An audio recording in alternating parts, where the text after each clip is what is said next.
When you don't see me, things have gotten real and we're busy and we're getting things going. So bear with me. As sometimes I do have to make sure that things are running well, that our cases are going out, and that all is well, because at the end of the day, what matters is getting the results for our clients. So I want to thank you for your patience as I made my way back to lives. And, for those of you who are just joining, I am going to be talking about 4 ways that I look at. So, 4 options that I look at to help an individual get into status if they're out of status. When I say out of status, I mean you may have overstayed your visa, or you may have come in through other means. You may be, oh, thanks so much, Dream Queen of Hearts. I thank you for joining me today. I really appreciate it. So if you are a person, you don't have status here, then you're gonna want to hear these ways. And in some cases, actually in most cases, if you're out of status, it's gonna be one of these that will help you to get into status. Actually, I said 4, I can think of 5. So you're going to want to hear this and you want to listen carefully. And if you can relate to one of those ways, give us a call. Let's do an official evaluation and then get started on your case. Because if you're out of status, if you came into the country without permission, these 5 different ways will be the ways that you will be able to fix that. All right, so let's get started on that. So as I said before, you're out of status. You don't have official status here. You came into the country without permission, without inspection, or you overstayed your visa. Those are examples of cases where you're out of status. So when I determine that in a consultation, this is where some people set the appointment with me, and we evaluate whether what kinds of immigration benefits or relief the individual qualifies for. And many times I get consultations because that's what we're known for. We're known for helping people to fix their status. So in many cases, our clients may not have official status. And in that case, I look at 5 different things. So of course, the most popular is when you have a qualifying family member who can help to petition for you to get your status back current. Now, not everybody has status, and I'm going to cover options that where family members are not required. But in this case, qualifying family members are going to be if you're out of status and you overstayed your visa. This does not cover those who entered the country without permission, but it does cover those who've overstayed. If you're the immediate relative of a US citizen, and you came into the country legally, even though you may have overstayed, then that US citizen, it can qualify for you. Now, keep in mind that the qualifying family member is not going to be just any US citizen. There are only specific US citizens who can help you to fix your situation. So I know many of you are listening very carefully to see if you qualify, because you may have a US citizen parent, right? You may have a US citizen sibling, and you're wondering if this will help to fix your situation, if they can petition for you.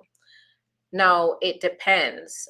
Sibling, definitely not. So if you're out of status, you have a sibling here, a US citizen sibling, that will not help you to fix your situation right now. It's not going to help you to stay here in the US and get your green card. If you have a US citizen parent and you're under 21, then you could qualify. You're under 21 and you enter the country you enter the country legally with a visa, parole, you were say even waived into the country, then you can apply for adjustment of status.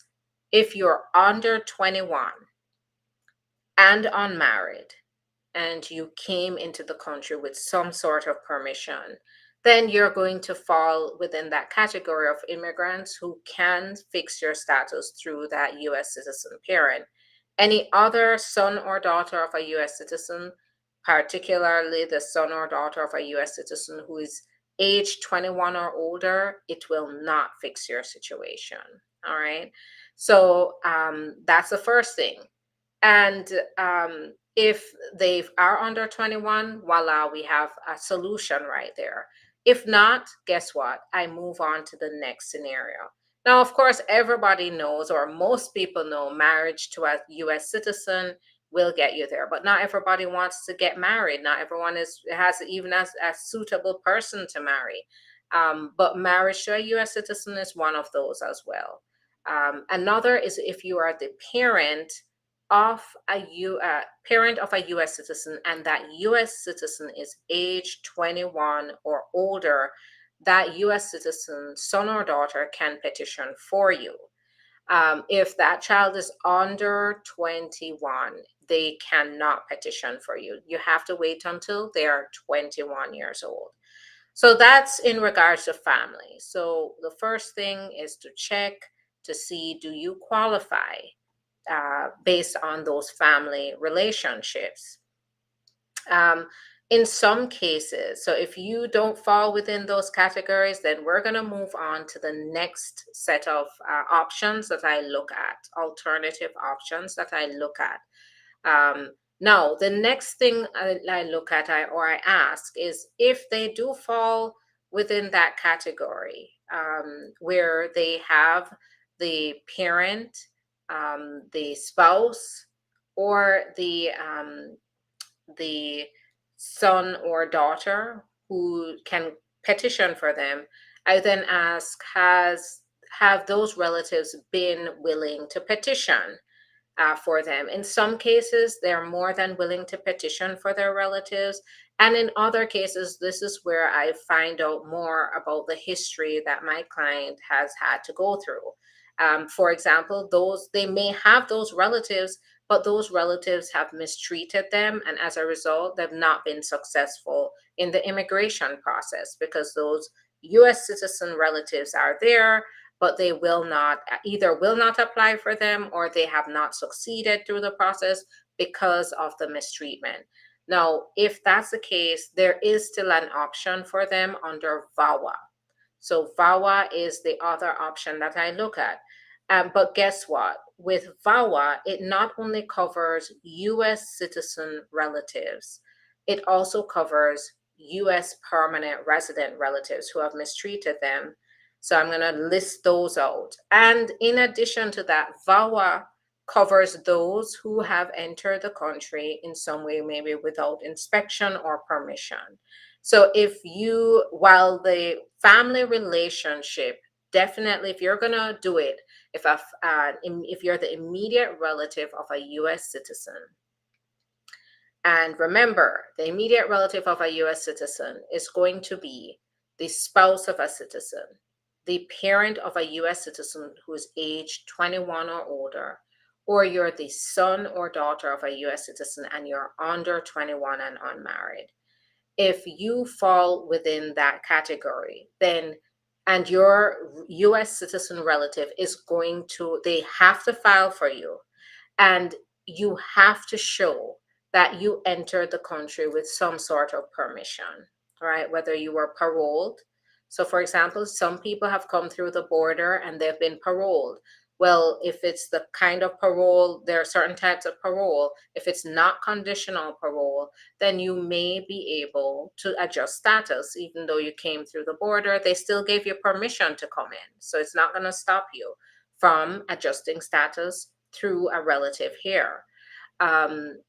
So that's what I mean by you have to have entered with some sort of permission.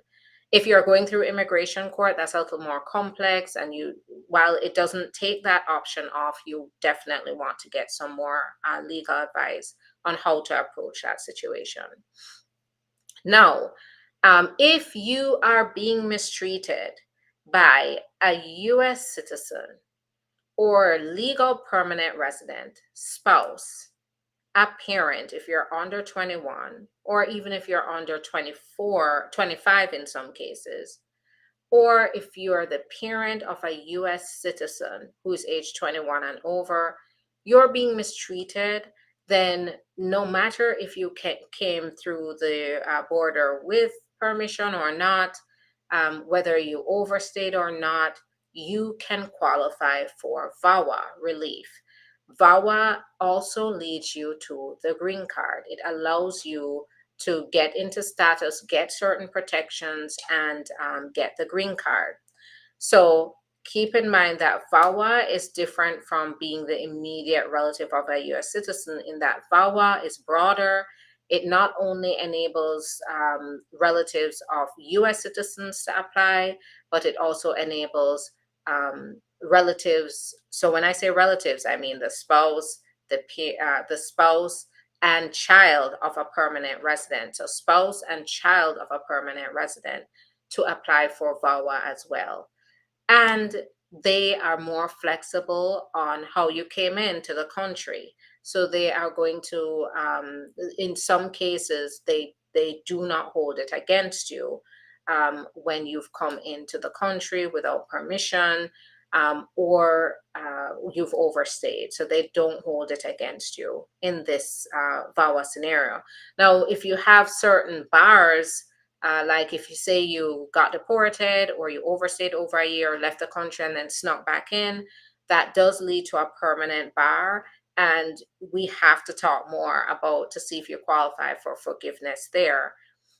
But other than that, it is a lot more flexible and allows you to still gain status here despite your entry into the United States. So that's option 2 is VAWA. Now, they say in the consultation, the person says they have no relatives here.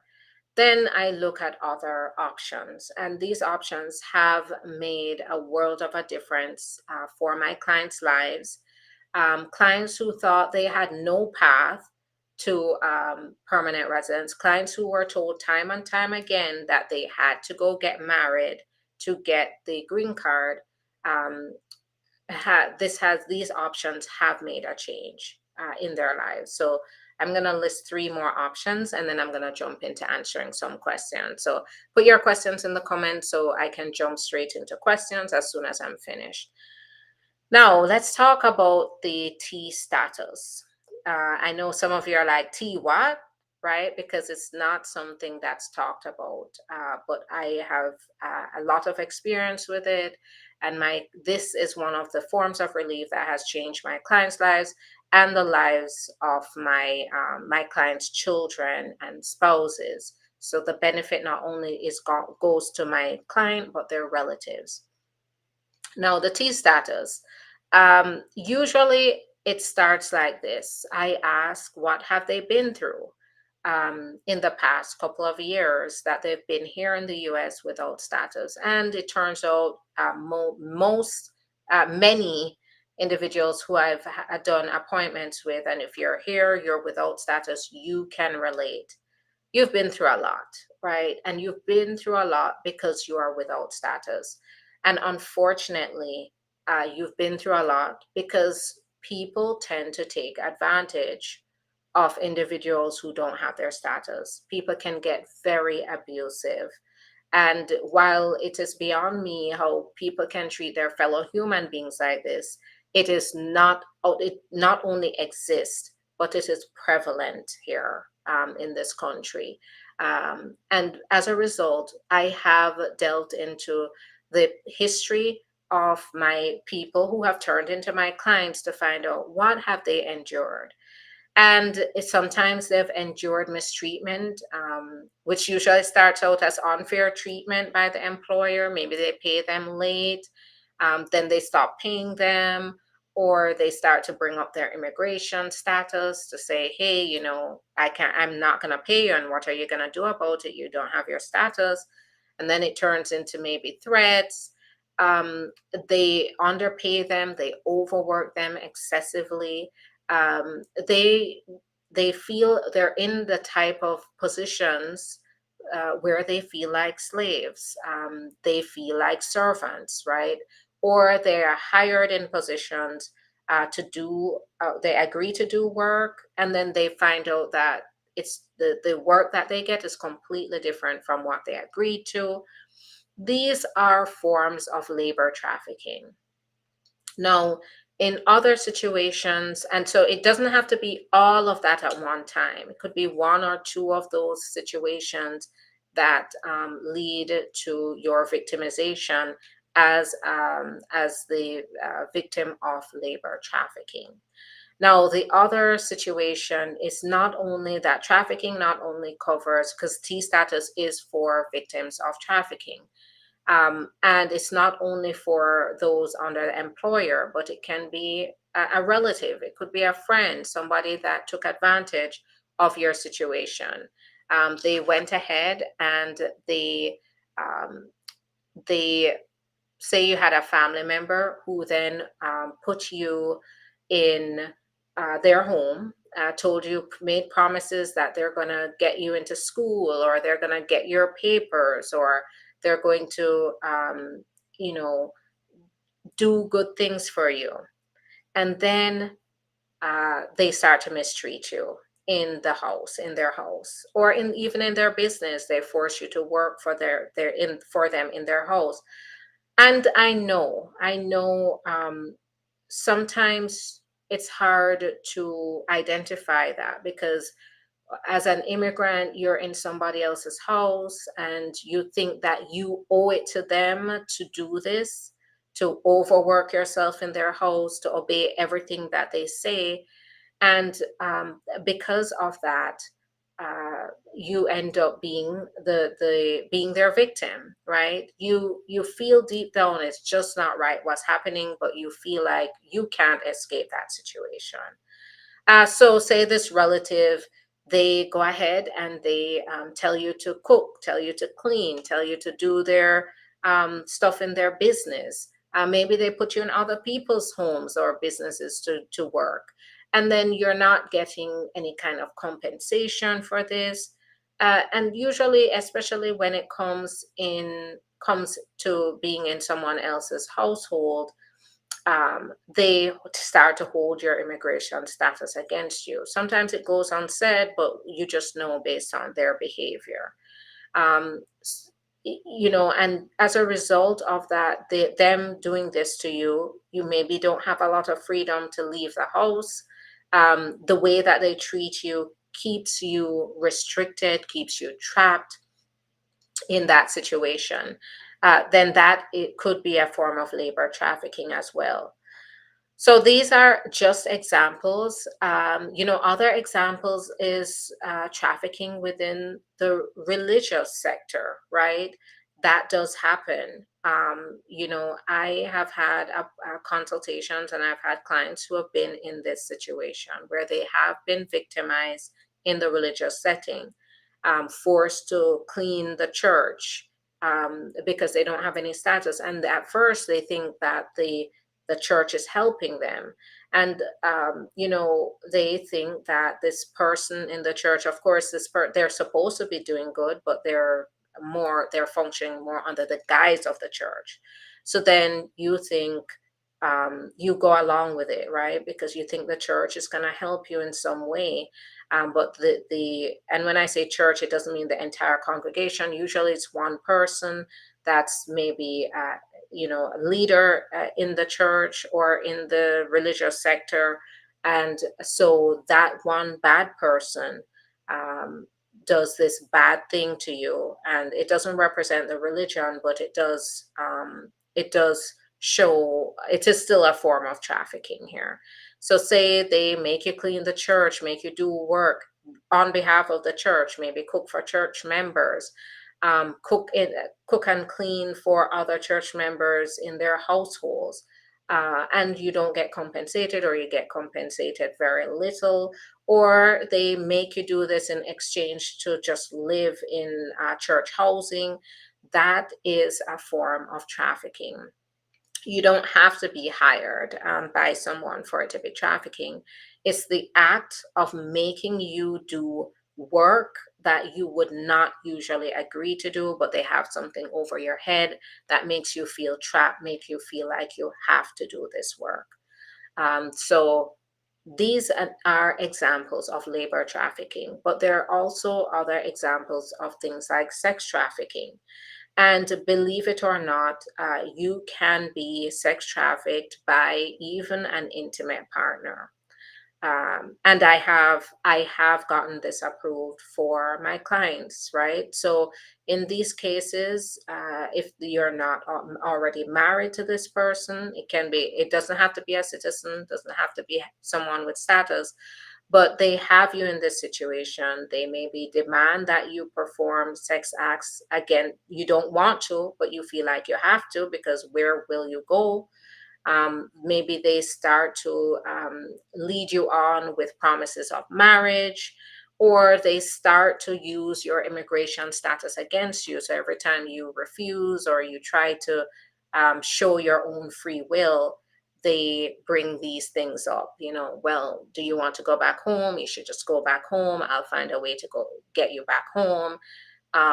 Those are forms, and if they're doing this and forcing you to do acts against your will, that can be, so if it's work, labor that you're doing, it's labor trafficking. If it's sex acts, it's sex trafficking. Doesn't have to be prostitution, for example. Doesn't have to be something where you're on they're putting you out on the streets, or they're selling your services for money. It can involve having an intimate partner, but being trapped, wanting to leave, but not being able to leave because you're being forced to continue this way, and out of fear, you're staying. Other scenarios, unfortunately, that I've seen is in cases, for example, the H-2B program, work programs, where you're also forced to perform certain acts in exchange for hours, or in exchange for a chance to get your visa extended. That is a form of sex trafficking as well, and I've seen it happen. So if it's happening to you, just know that, first of all, going through this process is extremely confidential, and we can get we can apply for your T status, because you would qualify in this case. Now, that's the T status. It's very fact based. So what you need to do is call, schedule an appointment, and let's get started on your facts, so I can understand it, analyze it, and then determine whether you qualify. Now, the U visa is, now, let me tell you the benefits, by the way, benefits of the T status. So you do get your 4-year work permit. At the same time, you get an updated I-94 to show that you now have status again. And it also, you can apply for your green card. So it's not something temporary. You can get your green card out of it. So there are 2 ways. You can apply early, or you can wait for 3 years and then apply for the green card after having the T status for 3 years. VAWA. VAWA leads to the 10-year green card. You will get protected status first with VAWA, and then they push you straight into getting the green card. Process from beginning to end is 3 years. However, with VAWA, the great benefit is that you get your 5-year work permit. Right now, they're issuing 5-year work permits, and they changed this in October of last year. You get 5-year work permit, and you get that 5-year work permit about 8 months to 12 months after applying. So get on it now, so that you can get that relief should you qualify. Now, the U visa is similar to the T, so same benefits as the T. You do get the ability to get the green card eventually with the U visa, but it's for victims of crime. So if you've been the victim of a crime here, a qualifying crime, you can qualify for this. And then the last, so, schedule an appointment. Let's talk about what you've been the victim of, and then we'll talk. Now, the last is asylum. If you are in fear of returning to your country because you're facing specific threats on the basis of your identity, or on the basis of religion, political opinion, your ethnicity, your national origin, then you can qualify here for, you may qualify for asylum. It's very fact based as well, and we'd have to evaluate your facts going forward. So, those are the 5 ways, right? So, family based, the immediate relative of a U.S. citizen, VAWA, the T, the U, and asylum. So those are 5 options that you could potentially have if you're currently out of status, or if you cross the border and came in without inspection. Those are some options that are available to you to help you to get back your status. With asylum, you now asylum is taking very long. However, you do get a 5-year work permit while you wait for asylum to come through. And then after that, you after you get approved for asylum, you do get the ability to apply for your green card. So it leads to the green card. So each one of these options that I listed lead to the green card. It's just that it depends whether on what your qualifications are. Do you have family? Do you not have family? And then what have you been through? A lot of it is based on what have you been through. All right, so let me go to questions. I'm going to scroll through quickly to questions. Please go ahead, put your questions in the comments. I'm going to go through very quickly and start answering. Hi there, could you help with the work permit? So all of these options that I listed, they get you to the work permit. So this is exactly what I focus on, is helping people to get the work permit. But you have to qualify. And so that's one of the things I just covered.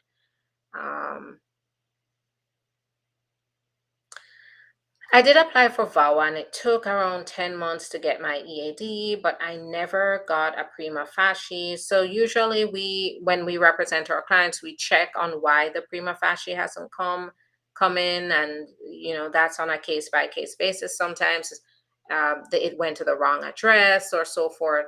So we as attorneys, we have a special email that we can send to the VAWA unit to ask certain questions, and then we can sometimes straighten out issues there. My green card just got approved. I celebrated my 2nd anniversary last month. Will I get the 10-year? So yes, you're gonna get the 10-year. So when you've been married for more than 2 years, you get the 10-year green card, not the 2-year green card. My brother passed away and I had legal custody for my 2 nephews. Can I file for them? You have to formally adopt them before filing for them, and there's a process to that.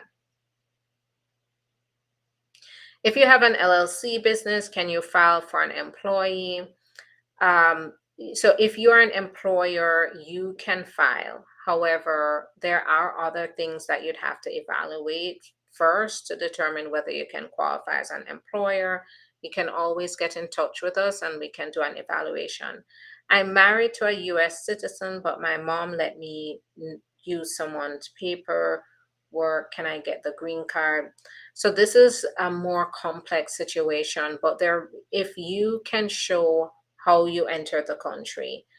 So you did come in with a form of inspection, except you used somebody else's paperwork.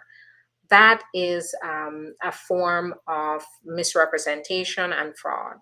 So what can happen is you can possibly, and I can't confirm until I talk to you for sure, and we can do an evaluation. Go to the link in the profile to schedule your appointment.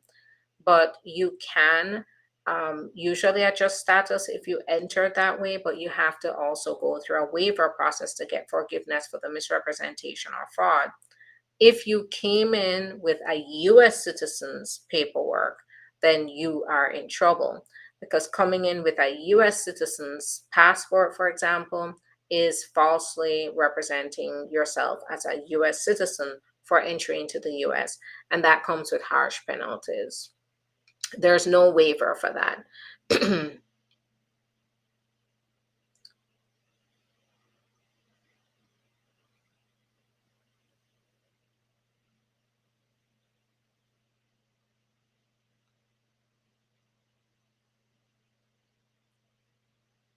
Okay, so parents has have 245. I've been here since 93. Have a citizen son.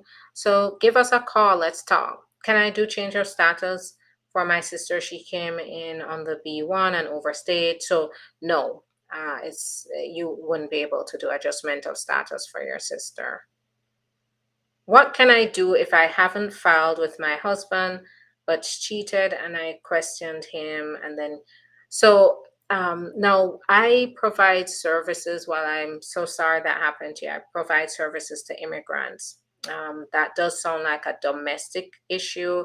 You need a family law attorney to help you to evaluate your options going forward, um, in regard to the abuse.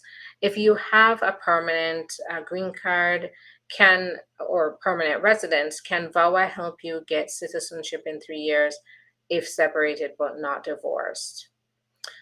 So if you have the 2 year and you're going to the 10 year, then you can apply for citizenship if you apply for the 10 year through VAWA. But if you have your tenure already, then no, it's not going to help you to get to the green card faster. You wouldn't need VAWA in that case because you already have your 10-year card. I'm 25, 24, 25 years old with 1 year old son, US born and currently pregnant, need help getting the work permit. So this is where give us a call. Let's talk about what your experiences are, what's going on, and we can see if we can help you there. After getting your EAD card, how long after do you get your SSN? So it can take anywhere from a week to maybe 3 weeks. But if you don't get it in that time, don't worry. Just go to the Social Security office and have them send a replacement.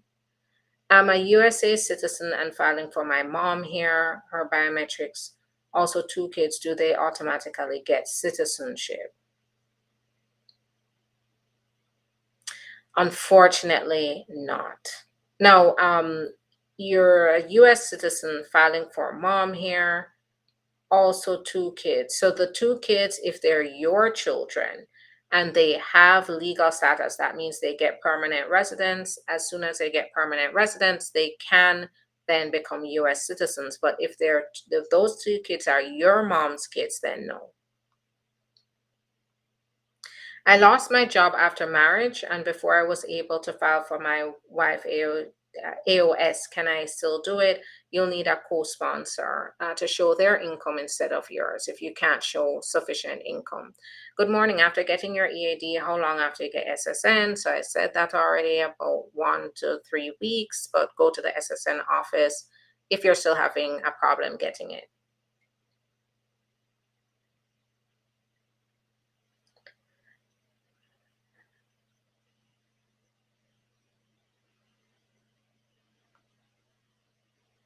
What if me and spouse are out of status? Can my daughter, who's a citizen, help us? If she's 21 or older, yes, she can help you then. If not, give us a call. Let's evaluate your situation and see if there's an alternative option. If you live with family members in a house and they want you to pay rent, what should you do? So I wouldn't be able to advise on that situation, but if there's a larger problem going here where you're being mistreated, they're telling you that you have to do work because you have to live there, then that's another matter. And you can give us a call. Let's see if you can get immigration relief. But other than that, I wouldn't be able to help with their demands for you to pay rent. But I can help with your immigration.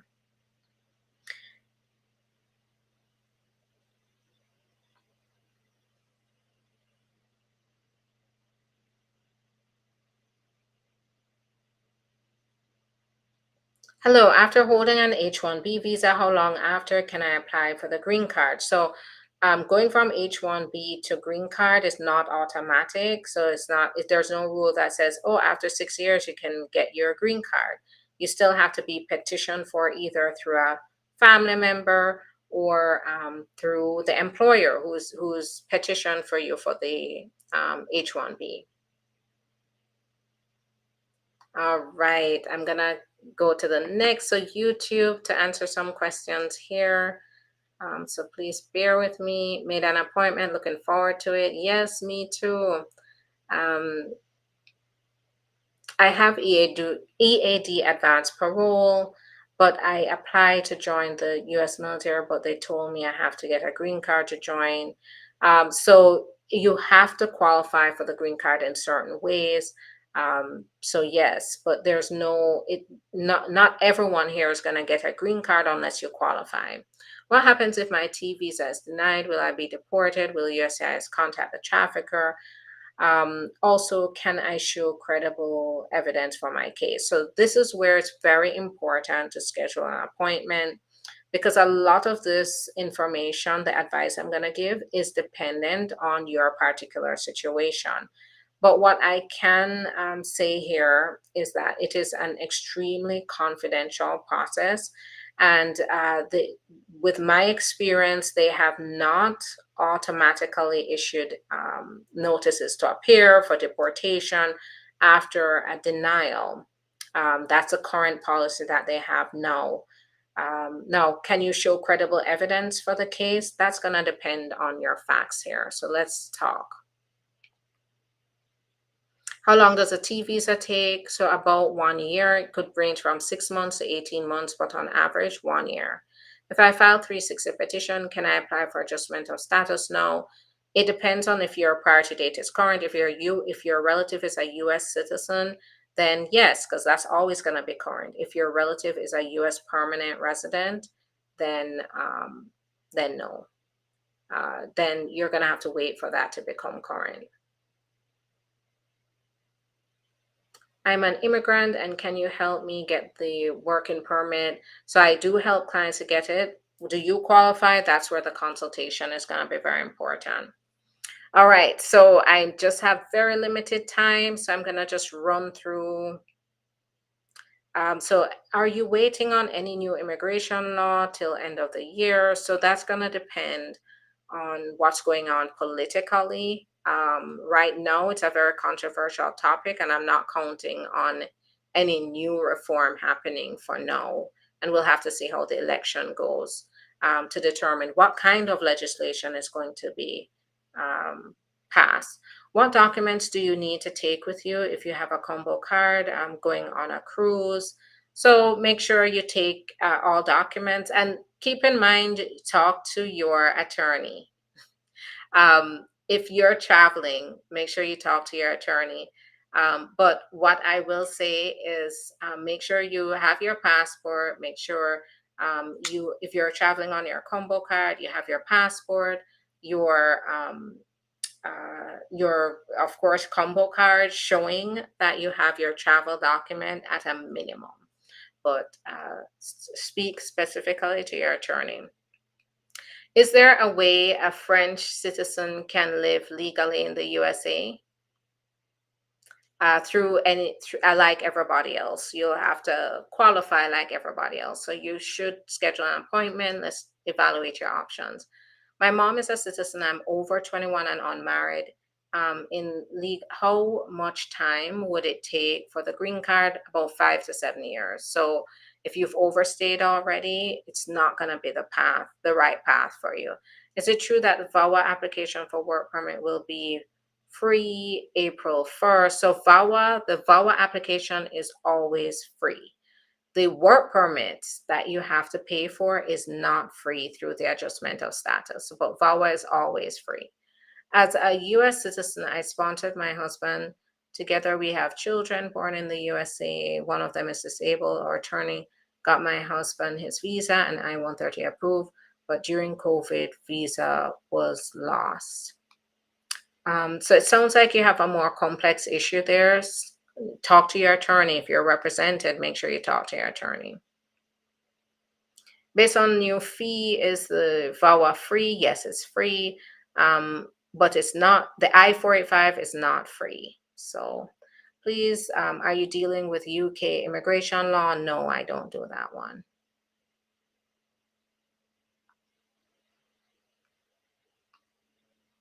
I marry a USC. My child is here with me in the US. I married the USC when my child was already 18 years old. Can my USC spouse? No. So if your child already turned 18, they don't qualify as a stepchild under immigration for immigration purposes. Is it possible to ask for asylum in the US after 4 years in the US if there's been a change in circumstances that wasn't there before, that now exists, that would justify your new application for asylum? Then that could be a possibility. I don't want to return to my country yet due to the rate of insecurity and kidnapping in my country. A good reason to file asylum. So you can't be as general with asylum. It can't be, I just fear the crime rate in my country. It really has to be specific to you. You have to have a credible fear of persecution, violence, threats, deprivation of your freedom because of a specific threat against you or a particular group that you are a part of. All right, I have to head out. Thanks so much, everyone, for your time. I will be back tomorrow. I'm aiming to be back tomorrow. So please join me, at around lunchtime. And think of some questions, more questions. If I didn't get to your question, please save your question and put it in the comments again, and I'll answer them then. In the meantime, get in touch with me. That's the best way that you're going to be able to determine whether you qualify for a form of relief or benefit to get into status here. So don't count yourself out. Make sure you talk to me, and we can work through your situation and see if we can help you. Another thing is we do have another attorney on board. So when you go to the link, you'll see me and another attorney, Attorney Bria, who is also accepting appointments. Attorney Bria and I work very closely to do evaluations. So you'll be getting the same service as you do with me. And I'm doing that to make sure that we can help more and more people. My schedule is booked until March. But Attorney Bria has more flexibility right now, but it's filling up fast as well. So please go ahead and schedule your appointment with her or me if you're willing to wait, and we can help you figure out how to get the work permit, how to get your status here. All right, thanks everyone. Have a great day. Bye-bye.